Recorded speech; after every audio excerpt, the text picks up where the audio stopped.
नमस्कार दोस्तों, आप सभी का स्वागत है आपका अपना YouTube चैनल हिंदी पाठ्यक्रम में।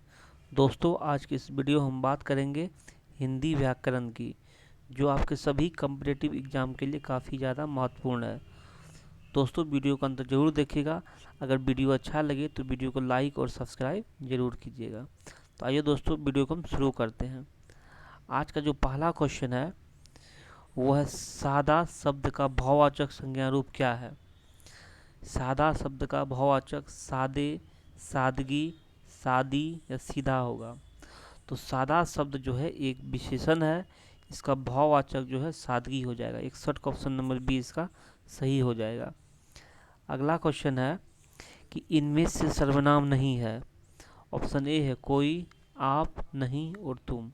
इसमें इनमें से जो सर्वनाम नहीं है ये नहीं है। ऑप्शन नंबर सी इसका सही हो जाएगा।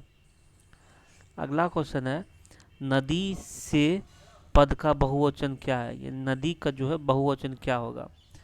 तो नदी का बहुवचन नदियों से, ऑप्शन बी है नदियां से या नदियों से या डी नदियां से। यहाँ पे जो है ए और सी सेम है, लेकिन क्या है इसमें सिर्फ बिंदा का फर्क है। तो ये नदियों से ये सही हो जाएगा। 63 का ऑप्शन नंबर ए इसका सही होगा।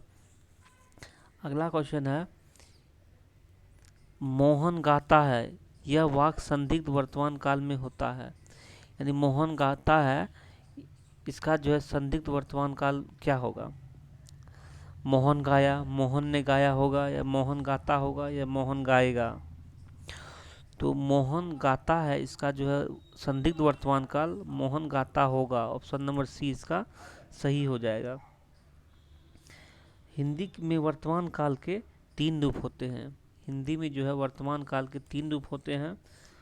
समान वर्तमान काल होता है, संभाव वर्तमान काल और संदिग्ध वर्तमान काल। अगला क्वेश्चन है कि मोहन पुस्तक पढ़ता है, वाक्य में पढ़ता है का पद परिचय दीजिए।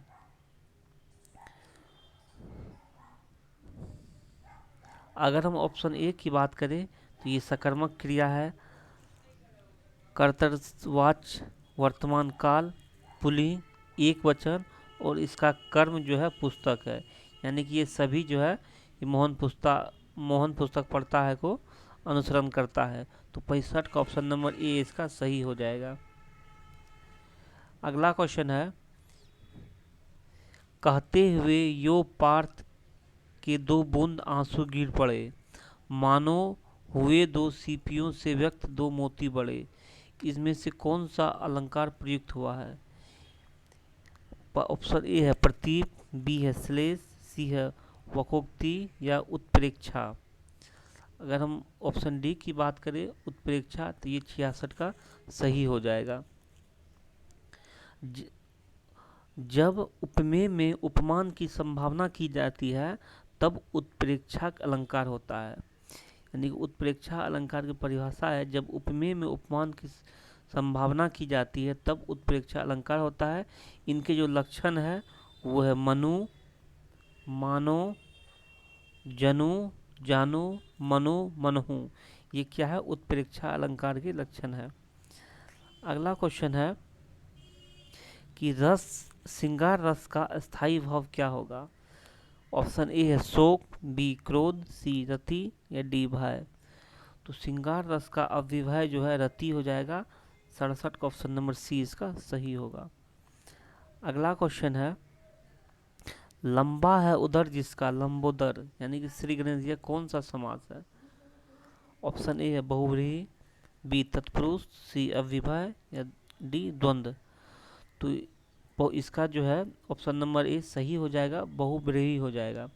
अगर हम बहुव्रीहि की समास की बात करें तो इस समास में आए हुए पदों में कोई भी पद प्रधान नहीं होता है। जिनका कोई पद प्रधान नहीं हो वो बहुव्रीहि समास है, और इसका जो है अर्थ दूसरा निकलता हो। यह दोनों पद मिलकर एक नया अर्थ प्रकट करता है। जैसे लंबा है उदर जिसका, ये क्या है, लंबोदर हो गया, यानी इसका अर्थ है गणेश। तो 68 का ऑप्शन नंबर ए इसका सही हो जाएगा। अगला क्वेश्चन है कि बल शब्द के साथ सही उपसर्ग कौन सा है। ये ऑप्शन ए है क, बी है प्र, सी न, या डी ला। बल में इसमें से कौन सा ऑप्शन लगाएंगे जो सही हो जाएगा? अगर हम ऑप्शन बी की प्र बात करें तो बल में प्र लगाने से प्रबल हो जाएगा, ये सही उपसर्ग बैठेगा, ऑप्शन नंबर बी इसका सही होगा। अगला क्वेश्चन है अशुद्ध वाक पहचानिए। पिताजी पुस्तक लाए, गायत्री ने गीत गाई, हमने तुमको देखा, या दिनेश ने पत्र लिखा। अगर हम ऑप्शन बी की बात करें, गायत्री ने गीत गाई, ये गलत है, इसके जगह पर गीत गाया हो जाएगा क्योंकि गीत पुल्लिंग है। अगला क्वेश्चन है कि उससे 2 पत्र लिखे जाएंगे, इस वाक्य का कर्तृवाचक कौन सा है? उससे 2 पत्र लिखे जाएंगे, इससे कौन सा? इन ऑप्शन ए है उसने 2 पत्र लिखा, बी वे 2 पत्र लिखे, वह 2 पत्र लिखता है, या वह 2 पत्र लिखेगा।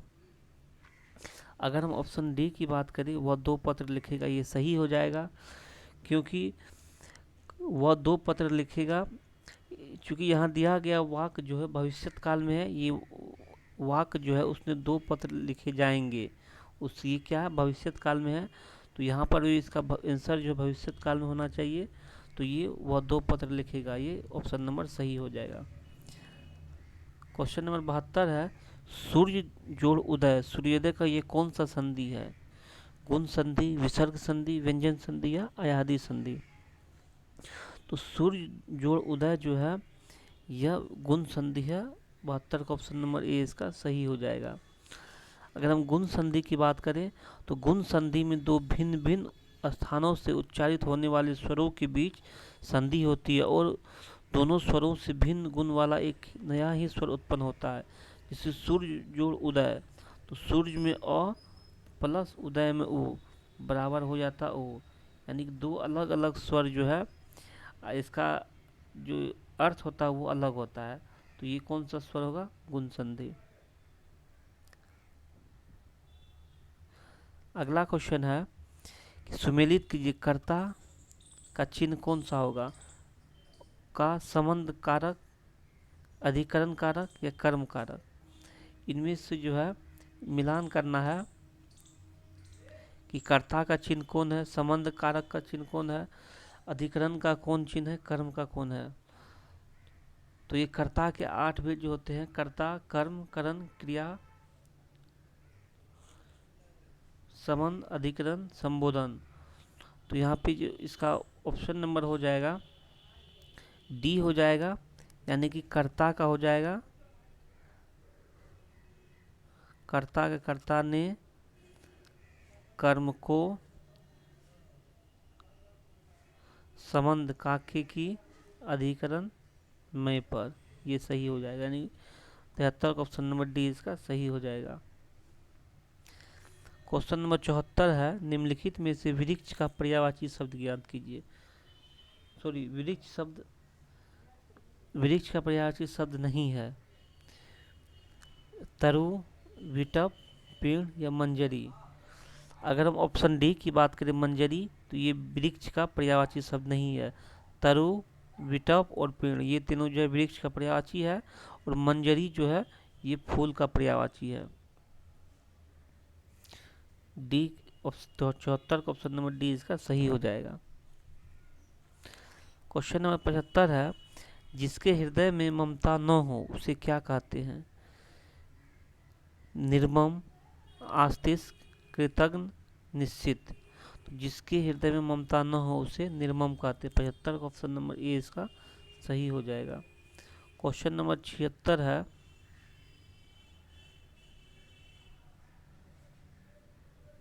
सुमेलित कीजिए। आग बबूला होना का क्या होगा? घुटने टेकना, जमीन पर पैर न पड़ना, टांग अड़ाना। ये मुहावरा है। तो आग बबूला होना का अर्थ होगा, ये 76 का ऑप्शन में इसका बी हो जाएगा। आग बबूला होना होगा अत्यधिक क्रोधित होना, घुटने टेकना यानी हार मान लेना, जमीन पर पैर न पड़ना, अधिक घमंड करना, टांग अड़ाना यानी अड़चन पैदा करना। तो 76 का ऑप्शन नंबर बी इसका सही हो जाएगा। क्वेश्चन नंबर 77 की बात करें तो बकरी डैश है, यानी बकरी मिमियाती है, भिनभिनाती है, हिनहिनाती है, चिंघाड़ती है। तो ऑप्शन नंबर ए इसका सही हो जाएगा। बकरी बकरी जो है मिमियाती है। क्वेश्चन नंबर 78 है कि कृतज्ञ शब्द का विलोम शब्द क्या होगा। कृतज्ञ का विलोम विज्ञ, अज्ञ, कृतज्ञ, कृतज्ञ। तो 78 का ऑप्शन नंबर डी इसका सही हो जाएगा, कृतज्ञ हो जाएगा। फिर यहाँ पे दिया है सुमेलित करने के लिए कि ऊँटों का क्या होगा, नाव का, रुई की, बच्चों की। अगर ऊँटों की बात करें तो ऊँटों का जो है काफिला होता है, नाव का बेड़ा होता है, रुई की गांठ होती है, बच्चों की टोली होती है। तो इसका ऑप्शन नंबर सी सही हो जाएगा। और अंतिम क्वेश्चन है बुनाई शब्द में कौन सा प्रत्यय जुड़ा हुआ है। ये बुनाई शब्द में कौन सा प्रत्यय जुड़ा हुआ है। बू, ऑप्शन बी है नाई, ऑप्शन सी दुर्घाई और डी आई है।